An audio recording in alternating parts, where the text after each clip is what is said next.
Yo, what is up guys, it is Pat here, and in today's video, I'm going to be talking about the Cleveland Browns failed trade. Now obviously the NFL trade deadline is October 31st, which is Halloween, and the deadline closes at 4 o'clock sharp. Now the Cleveland Browns and the Cincinnati Bengals were making out a trade to send a second and a third round pick for AJ McCarron. Now it does seem high for such a quarterback that has pretty much played behind Andy Dalton his entire career. AJ McCarron was going to be a restricted free agent at the end of the year. Not unrestricted, but restricted, so his value went up a little bit more from other people such as Jimmy Garoppolo. Now, AJ McCarron has played a little bit in the NFL.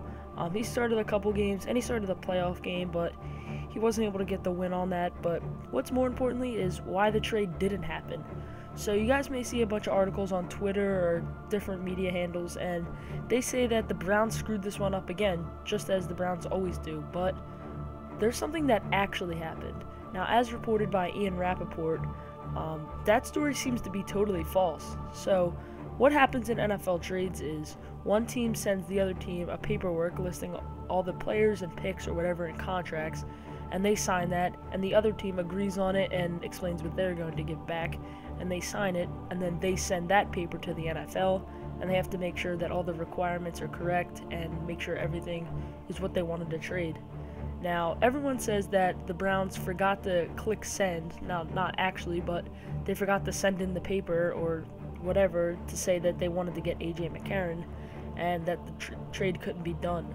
But what actually happened was that the Cleveland Browns agreed on the trade and the Cincinnati Bengals agreed on the trade, but they sent it in the paper before it had anything written on it and before anything was agreed to, so the NFL couldn't agree to anything. So if you guys want to see more information about this article, there's an article written on NFL Mobile about it, but it's a little more confusing.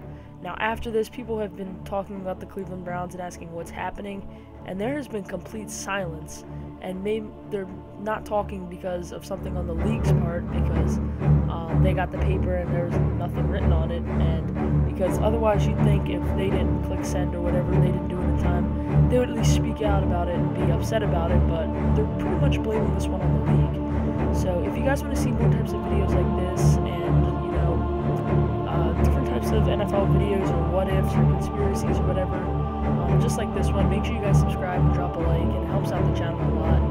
And yeah, that'll be it for this video. If you liked it, please give it a thumbs up. Don't forget to comment and subscribe. Peace. Thanks for watching.